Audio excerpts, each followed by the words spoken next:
शांतिवत प्रदर्शन का स्वाध्याय हम सभी कर रहे हैं। क्षुल्लक जिनेन्द्र वर्णी जी द्वारा विरचित। मंगलम भगवान वीरो मंगलम गौतमो गणी मंगलम कुंद कुंदाद्यो जैन धर्मोस्तु मंगलम। नमो अरिहंताणम, नमो सेताणम, नमो आयर्याणम, नमो उवज्जायाणम, नमो लोए सवसाहुणम। पंच परमेष्टि भगवान की जय।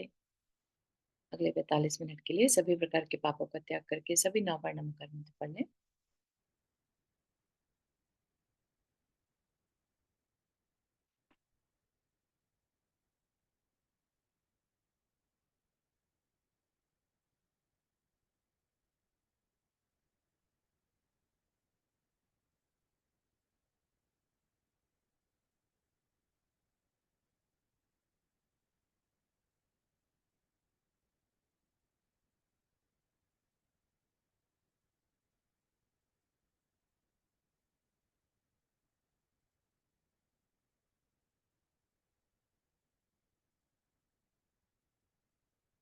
हम्म, तो हमारा यहाँ पर जो प्रकरण चल रहा था, धर्म का क्या प्रयोजन है ना।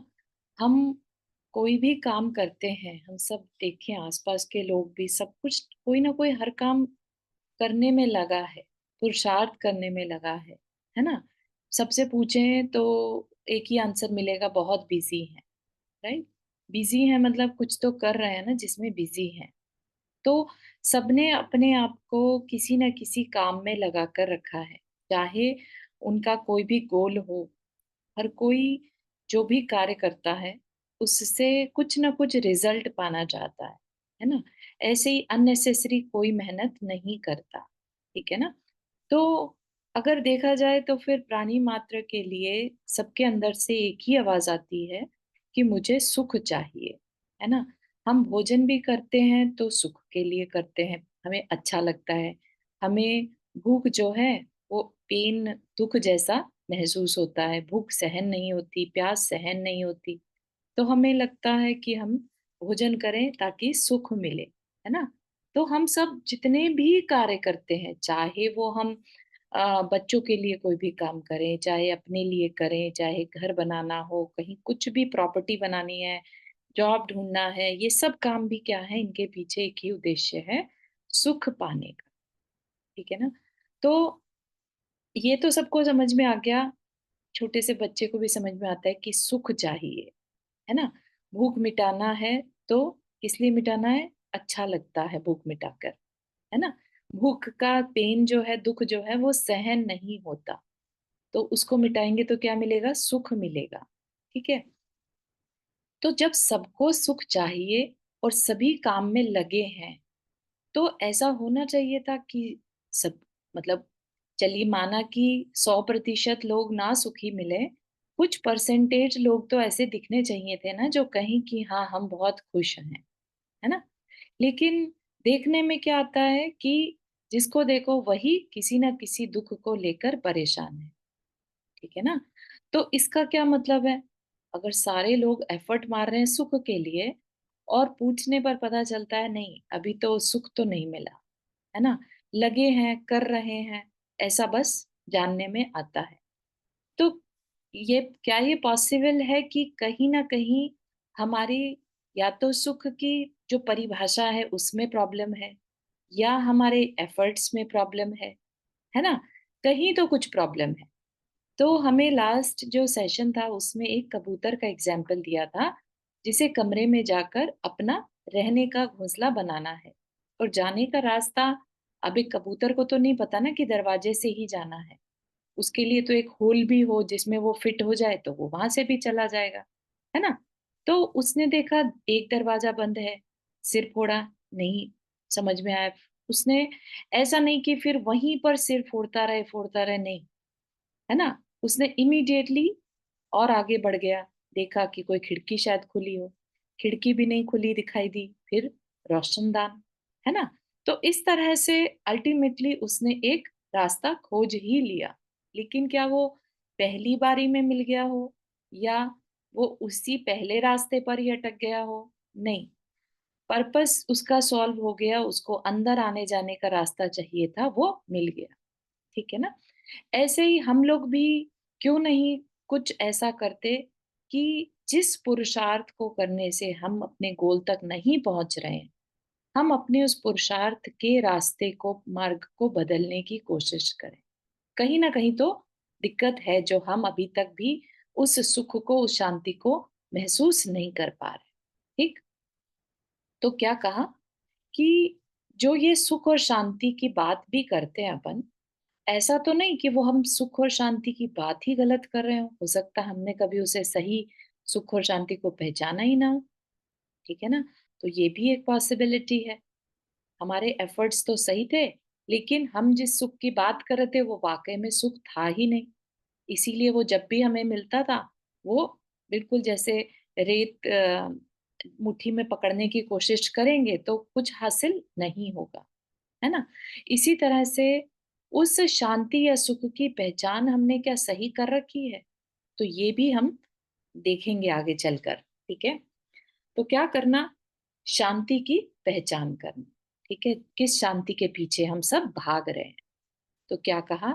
शांति की पहचान भी अनुभव के आधार पर करनी है। अनुभव क्या होता है? जो चीज हम महसूस या एक्सपीरियंस कर चुके हैं, है ना? जैसे किसी ने जीवन भर कभी हलवा नहीं खाया और उससे पूछा जाए हलवा कैसा होता है, वो किसी दूसरे से पूछकर बताएगा, बताना भाई हलवा कैसा होता है। तो दूसरा उसको कोई भी एग्जाम्पल दे सकता है, उसने खुद तो टेस्ट किया नहीं है, और उसने जो भी बताया वो उसको मेमोराइज करके दूसरे को बता देगा। तो क्या ये उसका बताना, या कभी वो खुद हलवा खाए तो उसको क्या पता चल जाएगा कि ये वाकई में वही चीज है जो मैंने सुनी थी कभी, है ना? तो इसके लिए अनुभव चाहिए, अपना खुद का एक्सपीरियंस, किसी की गवाही लेकर नहीं। और बड़ी सरल है वह, क्या सरल है? शांति की पहचान करना। ठीक? केवल अंतरंग के परिणामों का या उस अंतर्ध्वनि का विश्लेषण करके देखना है। अंतरंग के परिणाम मतलब अंदर में जो ध्वनि आती है, हर एक के मन में आती है ना? अभी क्या ध्वनि आती है हमारे अंदर कि कुछ करना है, कुछ पाना है ना? ऐसे नहीं बैठे रह सकते, कुछ तो करना चाहिए, राइट? अभी और चाहिए। लेकिन ऐसी भी आवाज हो सकती है किसी के अंदर में कि अब कुछ नहीं चाहिए, है ना? तो हर एक के अंदर जो ध्वनि आ रही है, वो बताएगी कि हम अंदर से शांत हैं कि नहीं है। ठीक है? अगर हमारे अंदर असंतोष है, तो हमारे अंदर से क्या आवाज आएगी? ध्वनि कैसी निकलेगी? अभी कुछ और चाहिए। ठीक है? तो सब अपने अंदर झांक कर देख सकते हैं कि कुछ मिलने के बाद क्या ये फिर से कुछ और की इच्छा जागृत हो जाती है क्या? कुछ और चाहिए, अभी तृप्त नहीं हुआ, अभी कुछ और भी चाहिए। बराबर ऐसी ध्वनि सुनने में आ रही है। वास्तव में इस ध्वनि का नाम ही तो है अभिलाषा, इच्छा या व्याकुलता, है ना? बहुत ही रेयर, लेकिन ऐसे लोग भी पाए जाते हैं जो जितना मिल गया उसमें शांत रहते हैं, और वो सबसे ज्यादा सुखी लोगों की कैटेगरी में आते हैं, क्योंकि उन्हें क्या है, जो मिल गया अब बस और नहीं, जो है बढ़िया है ना? तो उनके अंदर की जो, आपको क्या लगता है उनके अंदर की किस तरह की ध्वनि आती होगी? जो लोग संतुष्ट हैं, उनके अंदर की ध्वनि क्या असंतुष्ट लोगों की ध्वनि के जैसी ही होती होगी? क्या लगता है आपको? कोई शेयर करना चाहेगा? नहीं, अलग होगी। अलग होगी। कैसी होगी? जो लाइक संतुष्ट, उसको उसको लाइक कोई चीज की लाइक इच्छा एकदम हो जाए देख के, नहीं लाइक नहीं, हमें ये व्याकुलता चाहिए, ऐसा नहीं व्याकुलता होगा उसको। व्याकुलता नहीं होगी। व्याकुलता। व्याकुलता किसे कहेंगे? जैसे हमने कोई चीज सोची कि ये हमारे पास होती तो अच्छा था, एक थॉट आया, है ना? अब वो चीज जब तक हमारे पास ना आ जाए, तब तक हम व्याकुल रहेंगे। व्याकुलता क्या है? बेसिकली जो अंदर की उथल पुथल चलती है। संतोष नहीं होना कोई भी चीज में। हाँ, है ना? अंदर में उस वस्तु के बिना ना रह पाना व्याकुलता कहलाती है, कि ये जब तक अब मेरी लाइफ में आ नहीं जाए ना, तब तक मुझे शांति नहीं है। जबकि हम ये नहीं सोच रहे हैं कि आज तक वो नहीं थी चीज़, तो क्या हम जी नहीं रहे थे? लेकिन क्योंकि आज हमारे अंदर ये थॉट आ गया कि हमें ये चीज़ चाहिए, है ना? तो अब वो जब तक आ नहीं जाए तब तक हम भागते रहते हैं, ठीक है ना?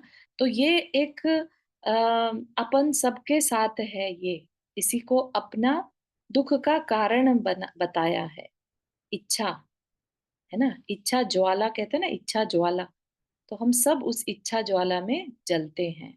सबकी अपनी-अपनी इच्छाएँ हो सकती हैं, ज़रूरी नहीं है कि हर एक की इच्छा सेम हो। ऐसा नहीं है कि सब पैसे के ही पीछे भागें।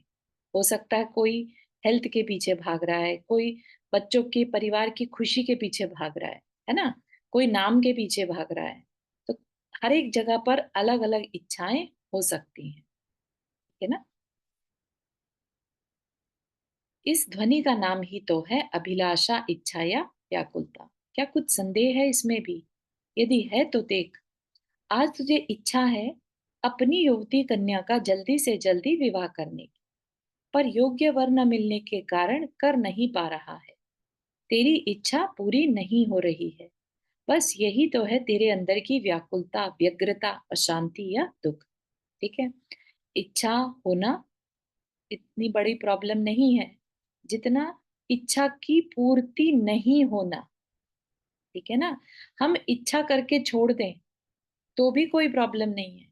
लेकिन इच्छा पूरी नहीं हो रही है, उसके पीछे अंदर ही अंदर केओटिक फील करना, ये दुःख का कारण है। इसका क्या मतलब है? हम चाहते हैं कि सब कुछ हमारे हिसाब से हो। हमने सोचा और वह हो जाए। और जब नहीं होता तो फिर हम अंदर ही अंदर दुखी महसूस करते हैं, ठीक है ना? ये क्या है? ये हमारा अहंकार है, ठीक है ना? पुरुषार्थ करके अधिकाधिक कमा डाला, पर उस ध्वनि की ओर उपयोग गया तो आश्चर्य हुआ यह देखकर कि ज्यो-ज्यो धन बढ़ा, वह कुछ और की ध्वनि और भी बलवान होती गई। जो-जो भोग भोगे, भोगों के प्रति की अभिलाषा और अधिक बढ़ती गई। है ना? बहुत कम लोग हैं जिनको कि अंदर से भोगने के बाद ऐसा लगे कि अरे सब भोग भोग लिया, अब क्या रह गया?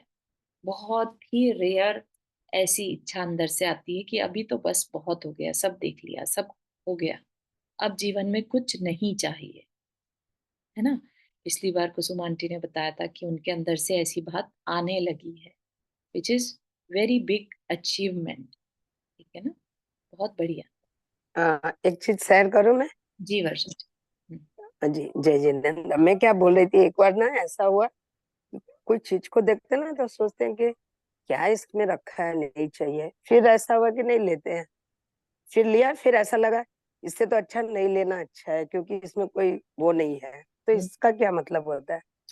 इसका मतलब ये है कि कंट्रोल कहीं-कहीं आने लगा है, पूरी तरह नहीं आया है ना? हाँ, कई बार ऐसा होता हाँ, था कि हाँ, लाइक लेना है, फिर देखते हैं, लेने जाते फिर होते हैं, नहीं रे छोड़ो, क्या लेके करना है इसमें, हाँ जी, हाँ जी। तो अभी बेकार में कंट्रोल परिग्रह आने बढ़ाना लगा है। है।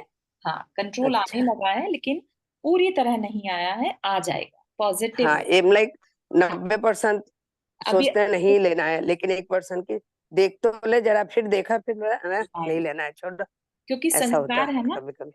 जी। संस्कार है कि चलो देख तो लें, क्या पता अच्छा डील मिल ही जाए, है ना? अच्छा। तो इस तरह ठीक के जो भाव हैं ये संस्कारवश हैं, लेकिन हमें उन्हीं संस्कारों को बदलना है कि नहीं अब हो गया बहुत, ठीक है ना?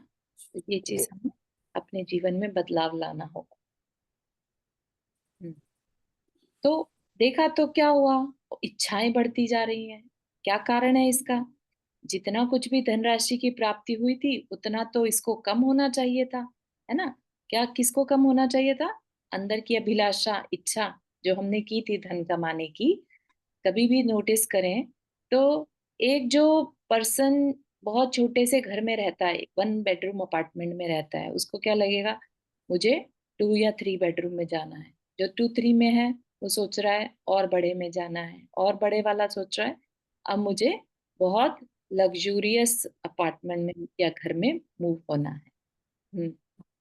है ना? इस तरह से अंदर ही अंदर वो कभी इच्छा खत्म नहीं होती, और कोई चीज नई उपस्थित हो जाएगी। वर्षा जी, आपने हाथ रेस किया। आप म्यूट पर हैं वर्षा जी। सॉरी। हम्म, हाँ, मेरे एक क्वेश्चन उठा, जैसे आप बोल रहे थे ये इतना, मतलब ये सब स्टडीज और प्रवचन वगैरह सुनने के बाद हम्म, ये था कि हर जो भगवान हुए हैं या फिर जो भी बड़े बड़े हुए हैं या इंद्र हैं, उन सबका ये होता है कि ये ऐसी फैमिलीज में ही बॉर्न होते हैं जहाँ पे वो राजा होते हैं, उनको सब सुख की प्राप्ति हुई रहती है।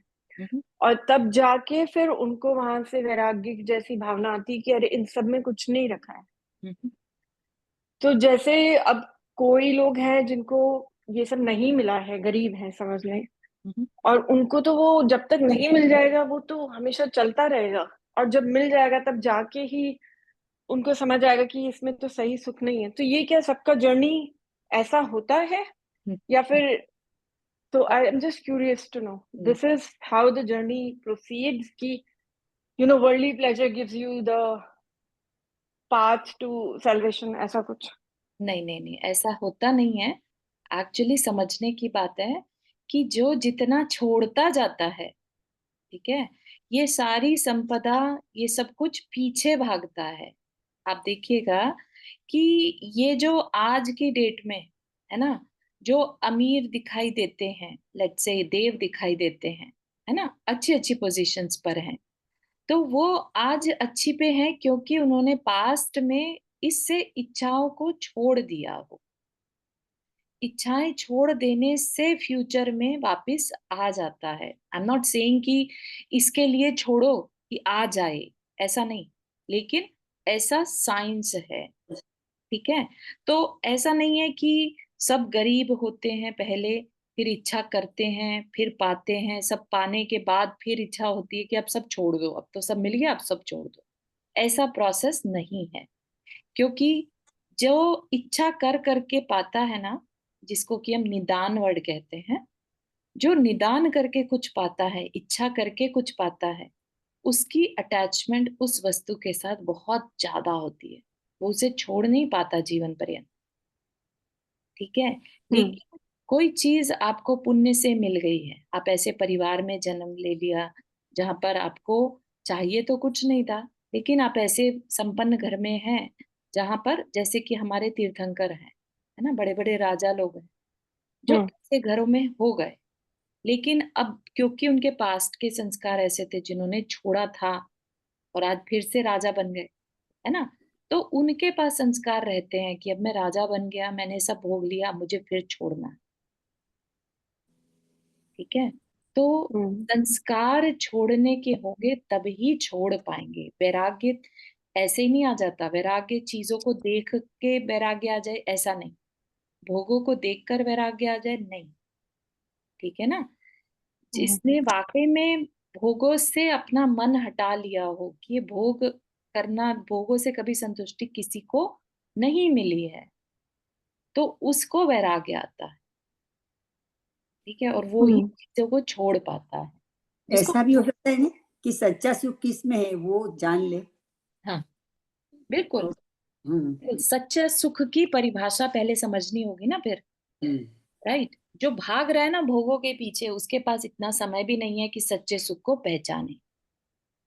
ठीक है ना? तो वही हमें यहाँ पर बताया जाएगा, क्योंकि हम सब भाग तो रहे हैं, लेकिन हम किसके पीछे भाग रहे हैं? हम कहते हैं अरे सभी तो सुख के पीछे भाग रहे हैं, तो हम भी भाग रहे हैं। लेकिन हम देखें कि वह सुख अगर आज तक नहीं मिला है, तो क्या कहीं कुछ गड़बड़ है? कहीं हमारे गोल में प्रॉब्लम है, हमारे हम्म पुरुषार्थ में प्रॉब्लम है ना? कहीं तो हम्म प्रॉब्लम है। तो उसी को आइडेंटिफाई करने के लिए अपन शांति पथ प्रदर्शन स्वाध्याय कर रहे हैं। ठीक है ना? तो हम्म। सब अपने अपने अंदर झांकते चलेंगे। क्लियर हुआ वर्षा जी? Very nice. हाँ हाँ, I think a lot more about this, this very हाँ डीप फॉर मी। हाँ, थैंक यू। श्योर। बस सिद्धांत निकल गया कि इच्छाओं का स्वभाव ही ऐसा है कि जो जो मांग पूरी करें क्यों त्यों दबने की बजाय और अधिक बढ़े। तो ये भी हमें कहीं ना कहीं मेमोराइज कर लो या गांठ बांध लो। क्या? कि इच्छाओं का स्वभाव है ये, कि वो जैसे जैसे पूरी होती हैं, है ना, वैसे वैसे और नई और बेटर, मतलब और मल्टी पोटेंसी के साथ बढ़ती चली जाती हैं। खत्म हो जाए ऐसा नहीं होता इच्छाओं के साथ। तो इसीलिए कहा इच्छा निरोध तपः। इच्छाएं पूरी करने का नाम तप नहीं है, इच्छा न होने का नाम तप है, कि इच्छा हो ही ना। समझ रहे हैं आप? नहीं तो अपने साधु भी कह सकते थे ना, आचार्य, कि जितनी जितनी इच्छाएं जिसकी पूरी होती जाएंगी ना, उतना उतना तप है। इच्छा पूरी होने का नाम तप नहीं है, इच्छा न होने का नाम तप है। हम्म, समझ रहे? हम्म। क्योंकि इच्छा की टेंडेंसी है ये, कि जितनी बढ़ेंगी, पूरी होंगी, उतनी और बढ़ती चली जाएंगी। तो अब हमें उस इच्छा से ही मन हटाना होगा, उस इच्छा की रियलिटी समझकर, कि इच्छा में पढ़ने से इच्छा के विषय साइकिल में पढ़ना ही नहीं, है ना, हमें इच्छा करनी ही नहीं। इसीलिए जो महाराज जी लोग हैं या जो व्रती त्यागी होते हैं, है ना, वो ये नहीं कहते कि गर्मी बहुत है काश एसी मिल जाए, है ना, वो क्या करते हैं, कहेंगे कि आज हमारा पंखे का त्याग। अब गर्मी में कुछ मिल जाए, पंखा मिल जाए, कूलर मिल जाए, एसी मिल जाए, वो इच्छा ही नहीं है। ठीक है ना, तब वो उनकी तप की कैटेगरी में कहलाता है। और अंदर ही अंदर इच्छा चलती रहे, और कहने को उन्होंने बाहर से कह दिया कि मेरा आज की छोड़ है ना, तो उसको तप नहीं कहेंगे। अंदर में इच्छा ही नहीं आना तप है। ठीक है ना। इच्छा के बढ़ने में भी संभवतः हर्ज ना होता, यदि यह संभव होता कि एक दिन जाकर इसका अंत आ जाएगा। क्योंकि इच्छा का अंत आ जाने पर भी मैं पुरुषार्थ करता रहूंगा और अधिक धन कमाने का, और एक दिन इतना संचय कर लूंगा कि उसकी पूर्ति हो जाए। परंतु विचारने पर यह स्पष्ट प्रतीति में आता है कि इच्छा का कभी अंत नहीं होगा, है ना। इच्छा इसीलिए ज्वाला के समान कही है। इच्छा ज्वाला जो सब कुछ जलाकर खत्म कर सकती है। इच्छा असीम है, तीन लोक की संपत्ति भी मिल जाए तो इच्छा खत्म ना हो, ऐसी है इच्छा। इसके सामने पड़ी हुई तीन लोक की संपत्ति भी सीमित है। संभवतः इतनी मात्र की इच्छा के खड्डे में पड़ी हुई इतनी भी दिखाई न दे, जैसा कि कोई परमाणु। इस पर भी इसको बंटवाने वाली इतनी बड़ी जीव राशि, क्योंकि सभी की तो इच्छा है उसकी, तेरी भांति। बता क्या संभव है ऐसी दशा में इस इच्छा की पूर्ति। इच्छा चाहे सब छोटी छोटी भी अपने पास रख लें, है ना, और संपत्ति है सीमित, है ना, तो कह रहे हैं कि मतलब सब में बट जाए तो किसी को क्या ही मिलेगा, है ना। इच्छा है सबके पास, सभी को सुख चाहिए, सभी के पास कोई ना कोई इच्छा है ना।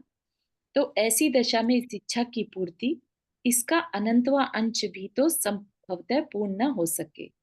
फिर कैसे मिलेगी तुझे शांति धन प्राप्ति के पुरुषार्थ से। बस बन गया सिद्धांत। क्या सिद्धांत बना?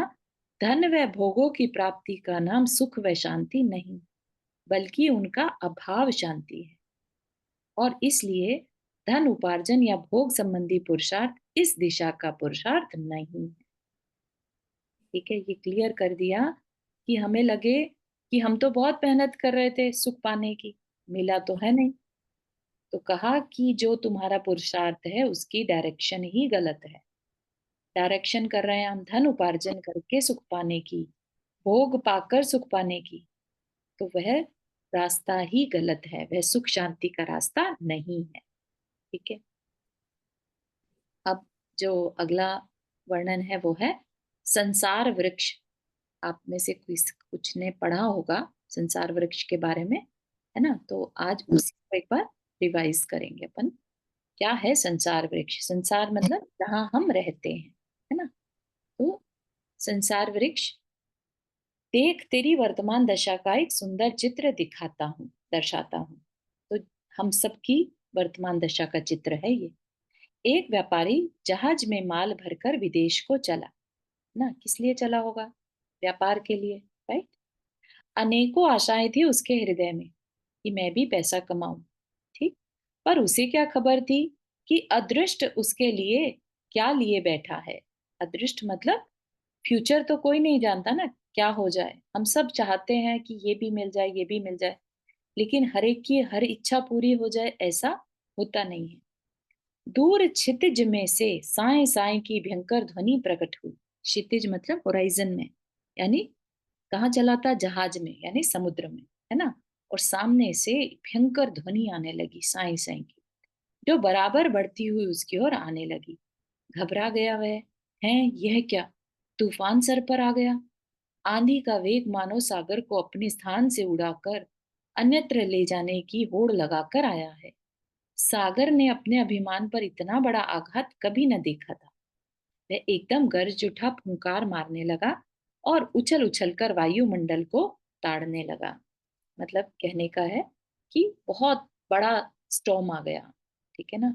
सागर में हो, समुद्र में हो, जहाज में, और स्टॉर्म आ जाए, यू कैन इमेजिन कि कैसा दृश्य रहता होगा। वायु व सागर का यह युद्ध कितना भयंकर था। दिशाएं भयंकर गर्जनाओं से भर गईं।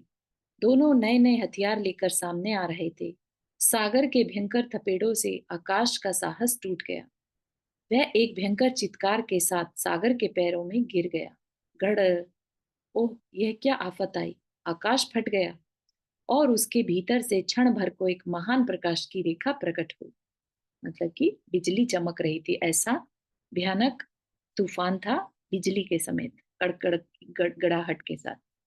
रात्रि के इस गहन अंधकार में भी इस वज्रपात के अद्वितीय प्रकाश में सागर का शोभ तथा इस युद्ध का प्रकोप स्पष्ट दिखाई दे रहा था।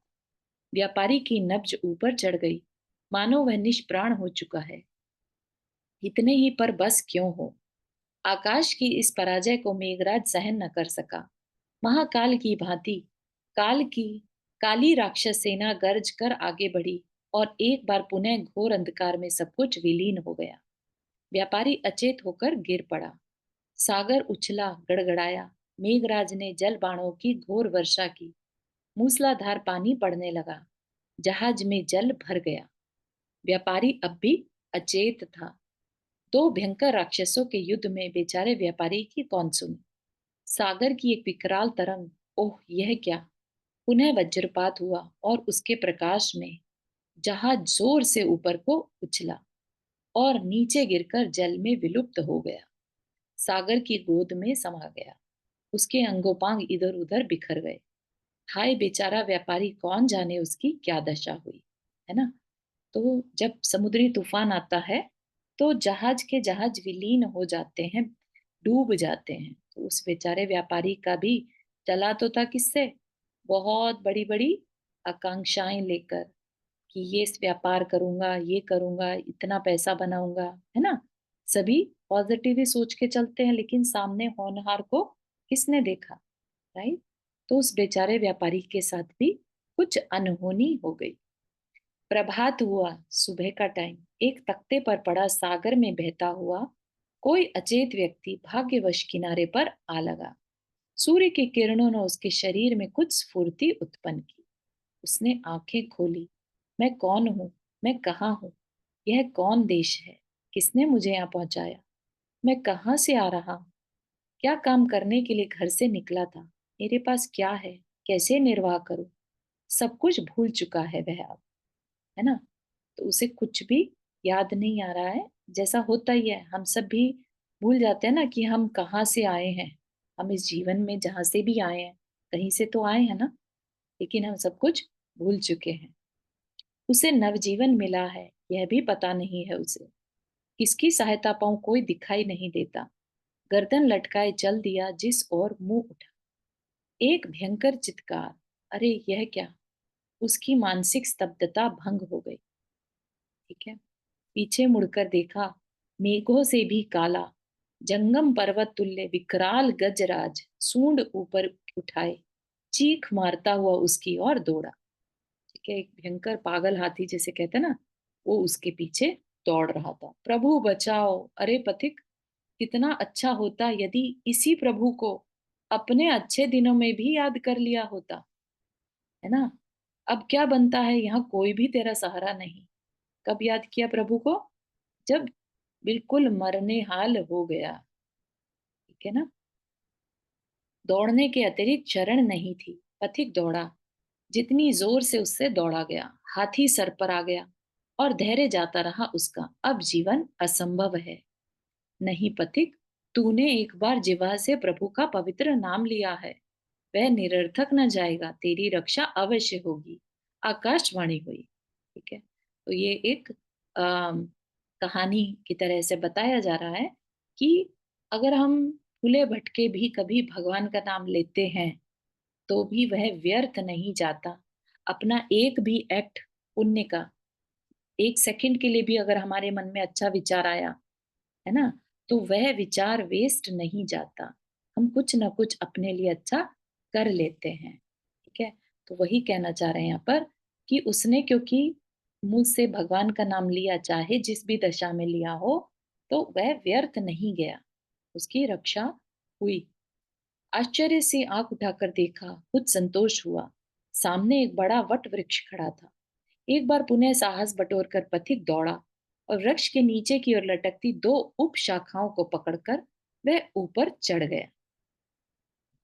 हाथी का प्रकोप और भी बढ़ गया। यह उसकी मानहानि है। इस वृक्ष ने उसके शिकार को हरण शरण दी है, अतः अब वह भी रह ना पाएगा। उसको अब पेड़ पर भी गुस्सा आने लगा हाथी को। अपनी लंबी सूंड से वृक्ष को वह जोर से हिलाने लगा। पथिक का रक्त सूख गया। अब मुझे बचाने वाला कोई नहीं।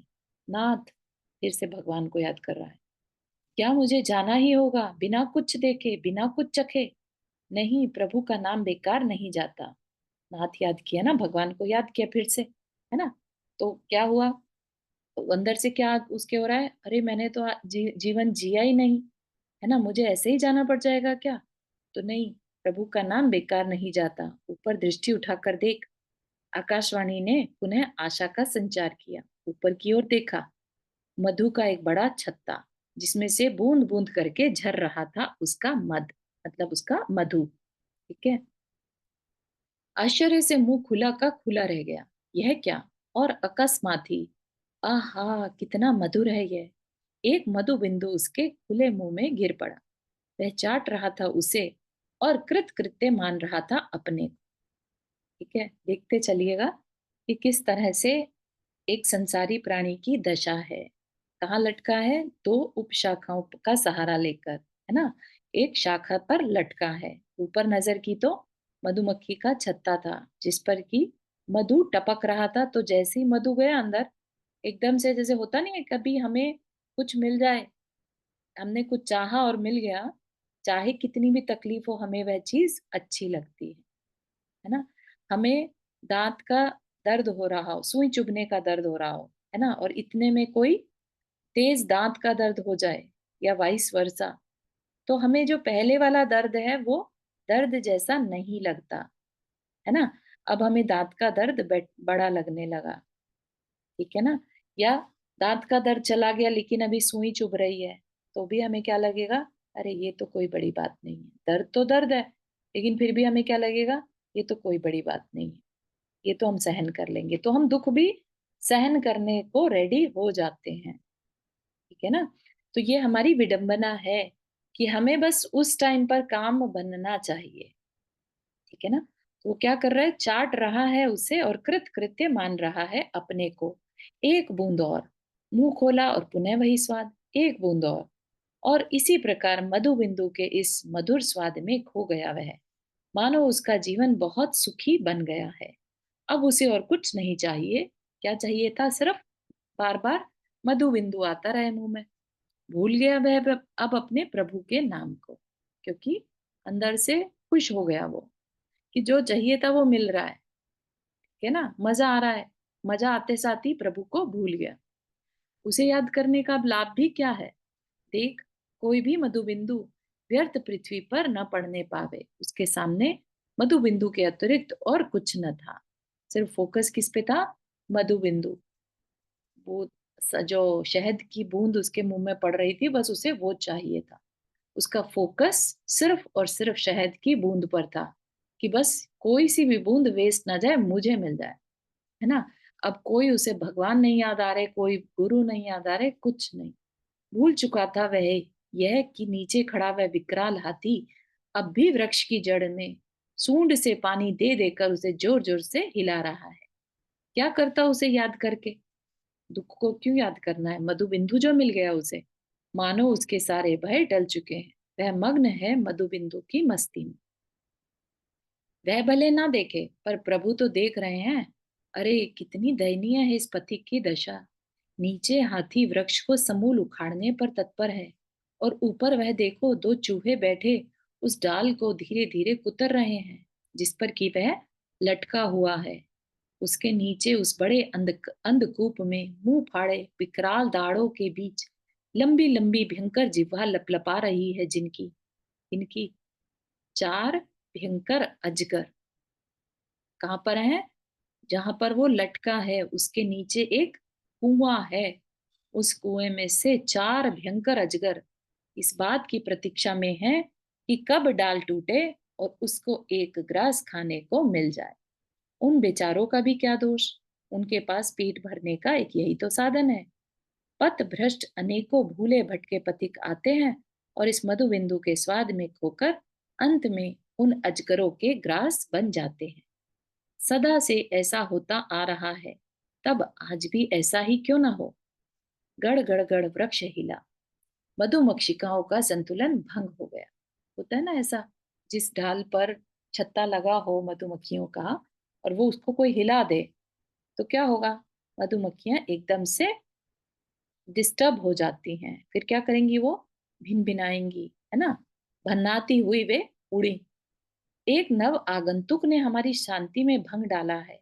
चिपट गई वे सब उस पर, कुछ कमर पर, कुछ हाथों में, कुछ पांवों में। सहसा घबरा उठा। यह क्या?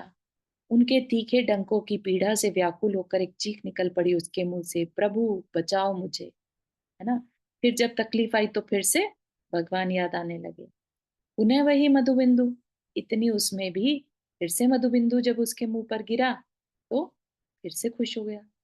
जिस प्रकार रोते हुए शिशु के मुख में मधु भरा रबर का निप्पल देकर माता उसे सुला देती है और वह शिशु भी इस भ्रम में कि मुझे स्वाद आ रहा है संतुष्ट होकर सो जाता है, उसी प्रकार पुनः खो गया वह उस मधु बिंदु में और भूल गया उन डंकों की पीड़ा को।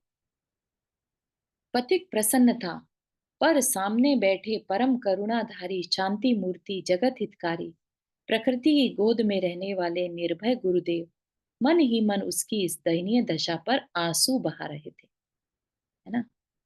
अपने को कैसी फीलिंग आ रही है उसको देखकर? भले वो इंजॉय कर रहा है मधु बिंदु का, हमें कैसा लग रहा है उसको देखकर? क्या होगा उसको? करुणा, उसकी करुणा स्थिति पे आती दया आ रही है। नहीं, डर लग रहेगा, डर डर डर लग, लगेगा। दया आ रही है ना। इन यहाँ पर कहा जा रहा है कि ये सारी स्थिति हम सबकी भी है। कैसे है तो देखते हैं। हे पथिक, गुरु कहने लगे जो दूर से देख रहे थे, हे पथिक, एक बार नीचे देख। यह हाथी जिससे तू डरकर यहाँ आया है अब भी यहीं खड़ा है, इस वृक्ष को उखाड़ रहा है। ऊपर वह देख, सफेद व काले दो चूहे तेरी इस डाल को काट रहे हैं। नीचे देख, ये अजगर मुंह बाए तुझे ललचाई ललचाई दृष्टि से ताक रहे हैं। इस शरीर को देख जिस पर चिपटी हुई मधुमक्षिकाएं तुझे चूट चूट कर खा रही हैं। इतना होने पर भी तू प्रसन्न है, बड़ा आश्चर्य है। आंख खोल, तेरी दशा बड़ी दयनीय है ना।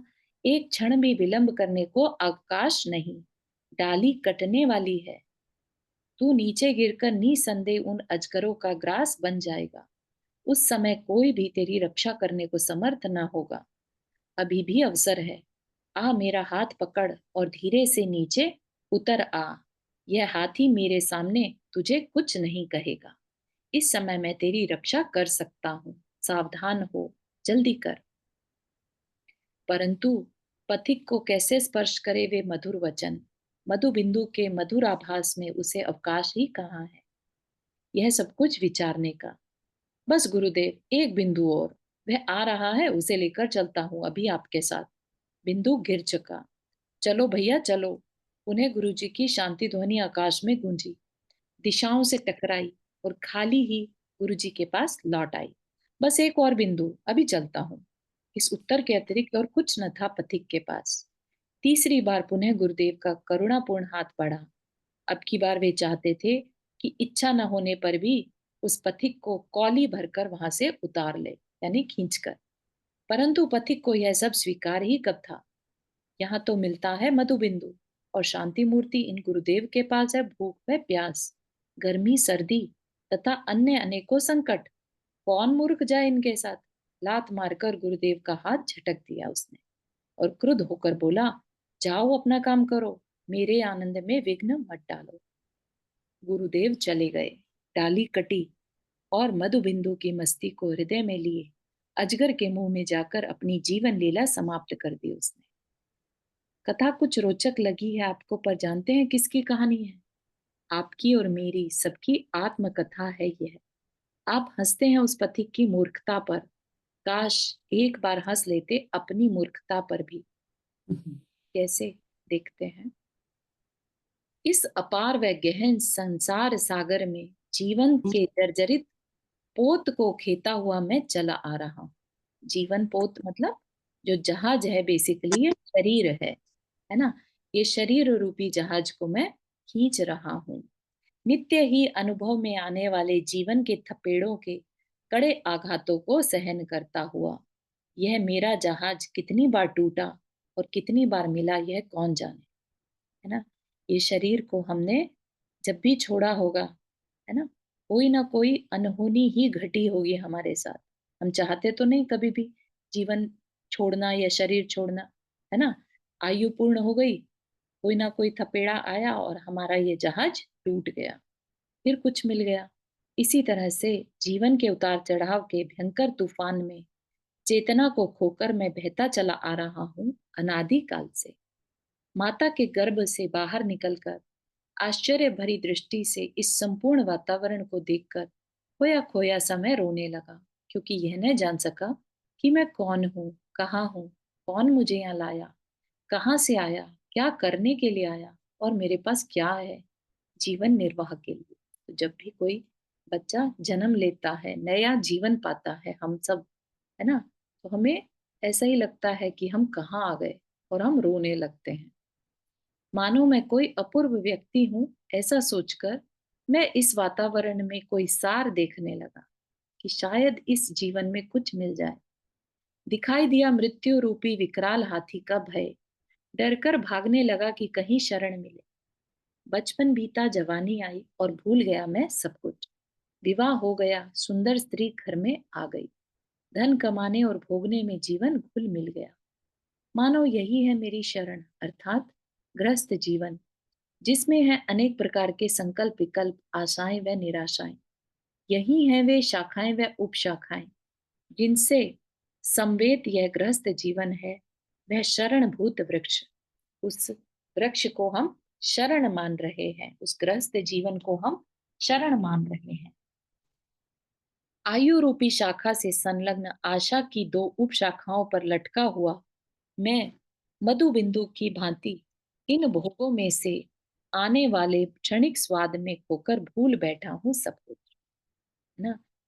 भोग में से आने वाला सुख हम किसकी तरह से है?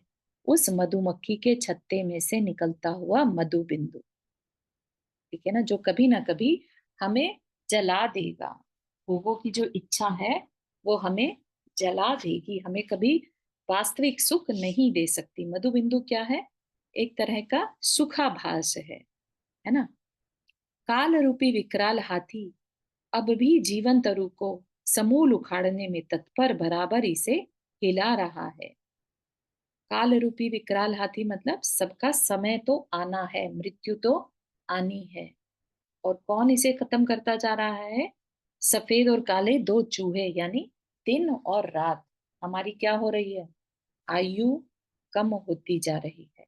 दिन डे बाय डे, है ना, जो बराबर आयु की शाखा को काट रहे हैं। नीचे मुंह बाए 4 अजगर हैं, इसको रिप्रेजेंट कर रहे हैं 4 गतियों को। नरक, तिर्यंच, मनुष्य वे देव, जिसका ग्रास बनता, जिनमें परिभ्रमण करता मैं सदा चला आ रहा हूँ और अब भी निश्चित रूप से ग्रास बन जाने वाला हूँ, यदि गुरुदेव का उपदेश प्राप्त करके इस विलासिता का आश्रय न छोड़ा तो। मधुमक्षिकाएं हैं स्त्री, पुत्र व कुटुंब, जो नित्य चूट चूट कर मुझे खाए जा रहे हैं, यानी हमारे परिवार के सदस्य, जिनके कारण हम पाप कार्यों में संलग्न होते रहते हैं। ठीक है, जो हमारे को दुख का कारण बन रहे। चूट चूट कर खाना क्या है? बेसिकली दुख का कारण, है ना। जिनके संताप से व्याकुल हो मैं कभी कभी पुकार उठता हूँ, प्रभु मेरी रक्षा करें। मधु बिंदु है वह क्षणिक इंद्रिय सुख, जिनमें मग्न हुआ मैं न बीतती हुई आयु को देखता हूँ, न मृत्यु से भय खाता हूँ, और न कौटुंबिक चिंताओं की परवाह करता हूँ, और न चारों गतियों के परिभ्रमण को गिनता हूँ। ठीक है ना, ये पूरा कर लेते हैं, 5 मिनट और लगेंगे। ठीक है, तो हम सब भी, कोई भी, किसी के भी अंदर हर दिन ऐसा होता हो कि अरे ये मृत्यु कभी भी आ जाए, मुझे अपना कल्याण करना है, ऐसे भाव हमारे नहीं आते, क्योंकि हमें अपनी आयु क्षीण होती हुई नहीं दिखती, है ना। चारों गतियों में से किसी एक गति में पड़ने वाला हूं मैं, ऐसा भी ख्याल नहीं आता। राइट। यह मधु बिंदु रूपी इंद्रिय सुख भी वास्तव में सुख नहीं, सुखाभास है।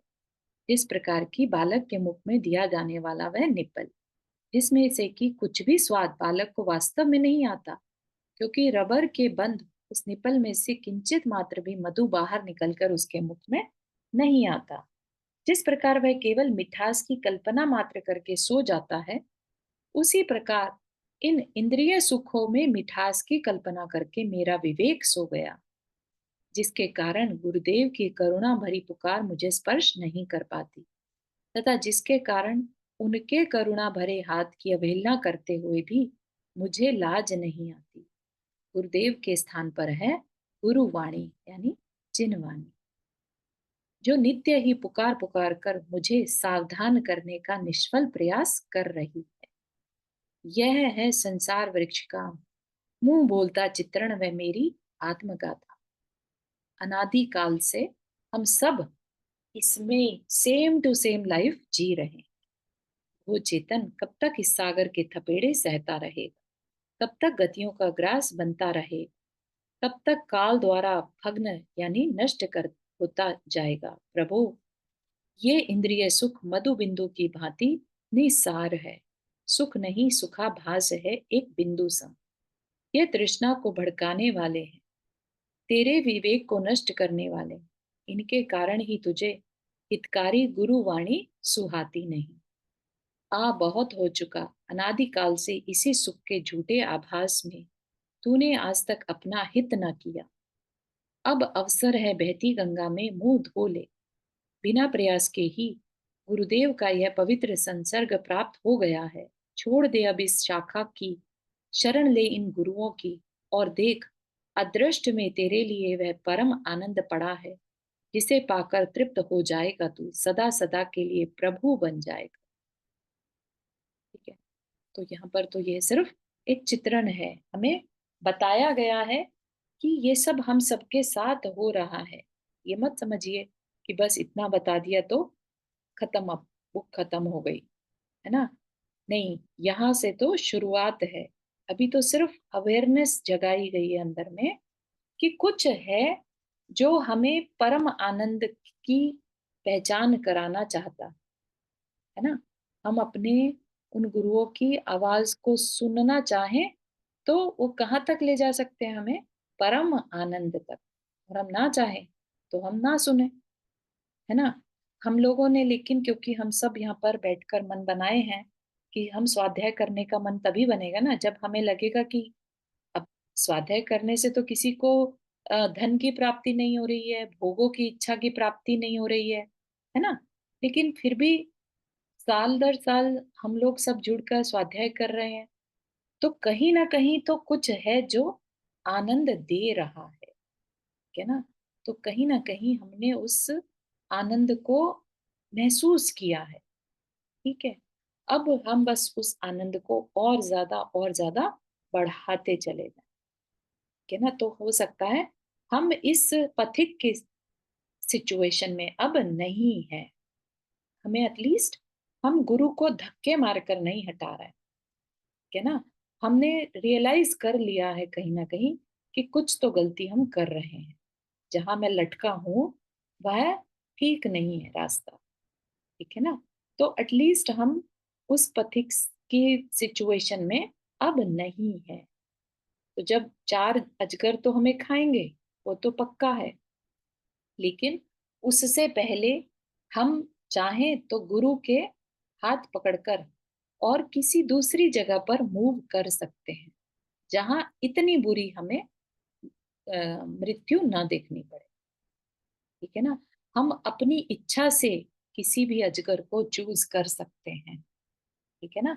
हम चाहें तो देवायु का बंद कर सकते हैं, ठीक है ना? जिसमें कि हो सकता है वो अजगर इतना कष्ट ना दे, जाना तो सबको है, लेकिन कष्ट जरूरी नहीं है सहना पड़े मृत्यु का, ठीक है ना? तो इस तरीके से हम अपने जीवन को अच्छा बनाने के लिए और एफर्ट्स लगाएं, है ना?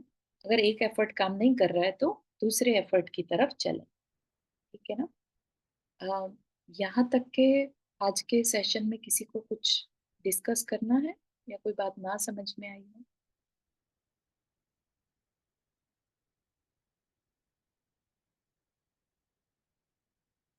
इस पर 5 मिनट का चिंतन दे पाएंगे रात के समय या पूरे वीक में कभी भी? जी, अभी चल रहा है मेरा था। हाँ, बहुत अच्छा, बहुत सुंदर, अभी चल रहा है, क्योंकि राइट अवे साथ साथ हो जाए तो और भी अच्छा है। बहुत ही सुंदर थॉट वर्णन है आते ये। रहते हैं ना, ये करते हैं तो अपन को थॉट आते ही रहते हैं कि इस जीवन जगह की पर मैं खड़ा हूँ, ऐसा हो रहा है, ऐसा सोचना है, ऐसा करना है। बहुत हम्म, सुंदर। जीवन की वास्तविकता क्या है वो समझ सके भी हम इसमें डूबे हुए हैं। हम्म, हाँ, इसमें डूबे हुए हैं या थे, है ना? हाँ, एटलीस्ट हम इस पथिक के समान इतना हाँ, अ, इतने भी अनअवेयर नहीं है, हम्म, है ना? हम्म, तो हाँ, एटलीस्ट हमें ये पता चल रहा है कि हम इतने भी सब पढ़ने से सब फर्क आ जाएगा। हाँ, स्वाध्याय करने से पहले तो डूबे ही थे, लेकिन अभी पता है अभी तो बैठे। हम, हमारी ये परिस्थिति तो नहीं है इसलिए बिल्कुल ऐसा सही, सोच। बिल्कुल सही है, बहुत सुंदर। चलिए फिर यहीं तक रखते हैं। हाँ मनीषा पारो जी। जी, मेरे को कुछ पूछना है। एक्चुअली मेरी में पता नहीं, वो ऑप्शन नहीं आ रहा हैंड रेज करने का। नो वरीज, हाँ बोलिए। इसमें जैसे अभी बोले आप कि अगर किसी को इच्छा होती है कि मतलब अंदर से भाव आते हैं कि हर पल आयु कम हो रही है या क्षीण हो रही है, आ, आगे किसी ना किसी गति में तो जाना ही पड़ेगा, तो उससे पहले मतलब जो मार्ग है उसे उसकी अपनाना या अपना कल्याण करना। हम्म। तो इस चीज को क्या, अगर जैसे कि छठे काल में जन्म ही ना मिले कि कुछ ऐसा करना चाहिए, तो इस चीज को क्या और मतलब इस चीज से रिलेट कर सकते हैं? मतलब ये भी है कि हाँ, अंदर ये है कि कोई इच्छा नहीं है, हम्म। मतलब किसी भी चीज को लेके, जैसे आप बोले घर हो या बच्चों से रिलेटेड या किसी भी चीज से, तो इस चीज को आ, मतलब इच्छा खत्म हो गई या अच्छा आगे के लिए, तो मतलब किस तरीके से बोलेंगे, मतलब क्या समझेंगे? मतलब आप ये कहना चाह रहे हैं कि आपको एज सच तो भोग की या विषयों की इच्छा नहीं है, और लेकिन फिर भी एक इच्छा ये रहती है कि हमें छठे काल को नहीं भोगना है तो हम उससे बचें, ऐसा, हम्म। है ना? हम्म। तो देखो, या विषयों की अंदर भी जैसे हर पल ये रहता है कि हाँ, एक एक पल आयु कम हो रही है, हाँ, तो अगर ये मतलब भाव वेस्ट ही आ हो रहा रही है एक है, तरीके से देखा जाए तो। तो अगर इतना अवेयरनेस है, इतना भाव आ रहा है, तो इसका मतलब हम निरंतर पाप से बच रहे हैं, ऑलरेडी बच रहे हैं। ये भाव ही बता रहा है कि निरंतर आयु क्षीण हो रही है, मुझे कल्याण करना है। तो ये कल्याण करना है, कल्याण कब होगा? जब हम पापों से बचेंगे, ठीक है ना। तो हम बाय डिफॉल्ट चॉइस में जब हमारे को ये भाव रहता है ना कि हमें कल्याण करना है, तो बाय डिफॉल्ट हम पुण्य की चीजों में समय बिताना ज्यादा पसंद करते हैं। ठीक है ना।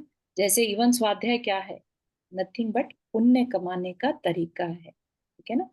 अवेयरनेस लाने का तरीका है कि हम अपने अंदर के विवेक को जागृत कर सके।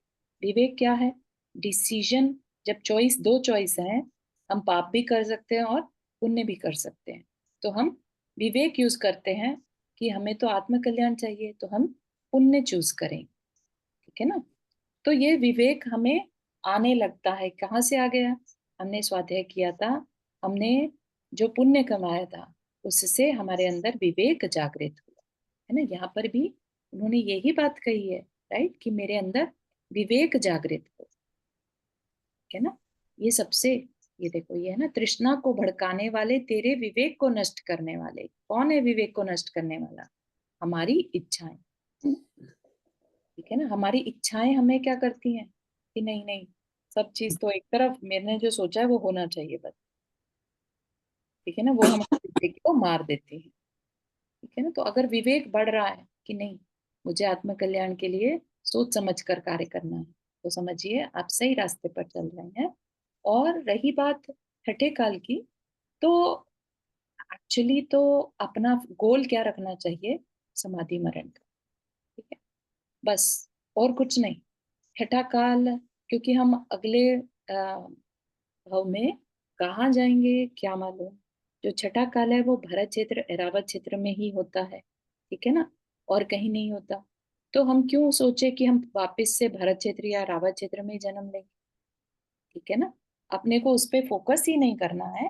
अपने को समाधि मरण का सोचना है, ताकि मैं मैक्सिमम टू मैक्सिमम 7 या 8 भाव बचे, और वो सिर्फ हम्म, ऊपर ही ऊपर की तरफ लेके जाएंगे।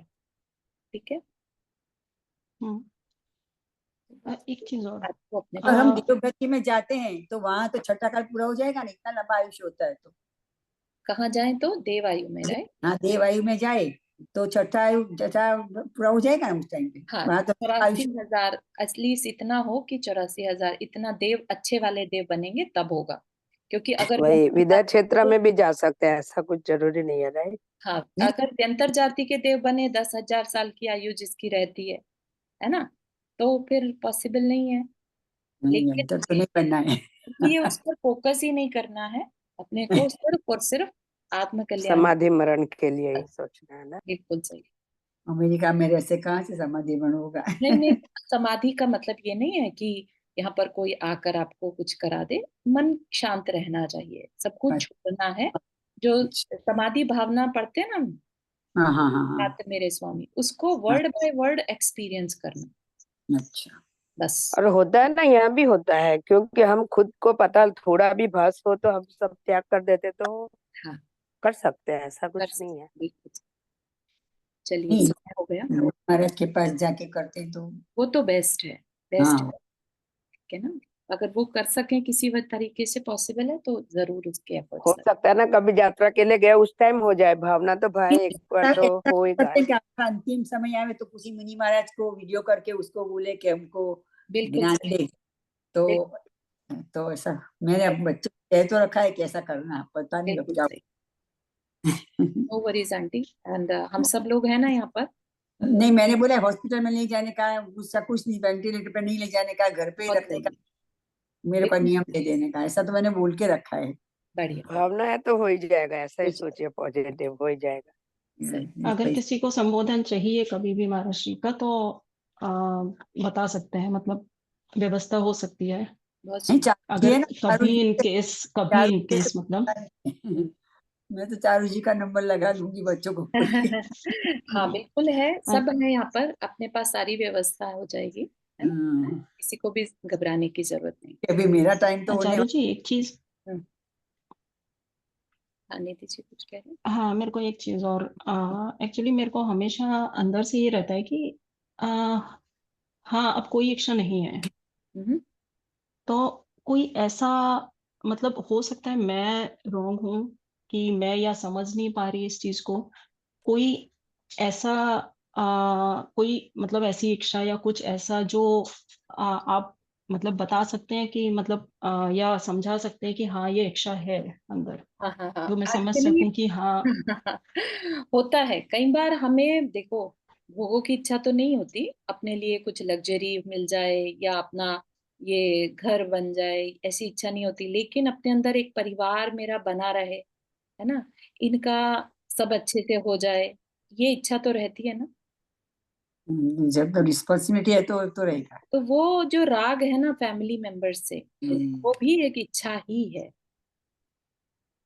ठीक है, तो वो हम उस चीज को भी, जैसे कहते हैं ना दिन रात मेरे स्वामी, है ना, तो परिवार मित्र जन से मैं राग को घटाऊं, तो अब सोचिए, तो वो बिल्कुल मतलब उस पर विचार करिएगा। समाधि भावना जो वर्ड है ना, वो पूरी भावना कह लीजिए कि अंदर उतर जाए, तब जाके कह सकते हैं हाँ अब हमारे कोई इच्छा नहीं रहे। ठीक है, कभी अपन कर सकते हैं समाधि भावना इकट्ठी मिलके, और मीनिंग बाय मीनिंग देखकर कि वाकई में हम उसको पूरा कर पा रहे हैं कि नहीं जीवन में। ठीक है, बहुत अच्छी बात है। करेंगे। ठीक है, चलिए, आज समय हो गया। जिनवानुस्तुति। जवानी के ज्ञान से सूझे लो कालो, सोवानी मस्तक धरो सदा देत बुधो। हे जिनवानी भारती तो ही जपो दिन रैन, जो तेरा शरणा गए सो पावे सुख चैन। नौ पढ़ने में करना।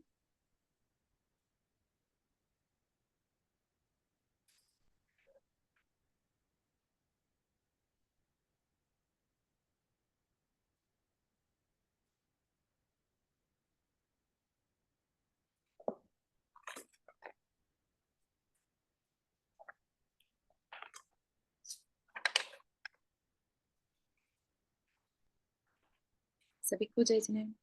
जय जिनेन्द्र सभी को। सभी को।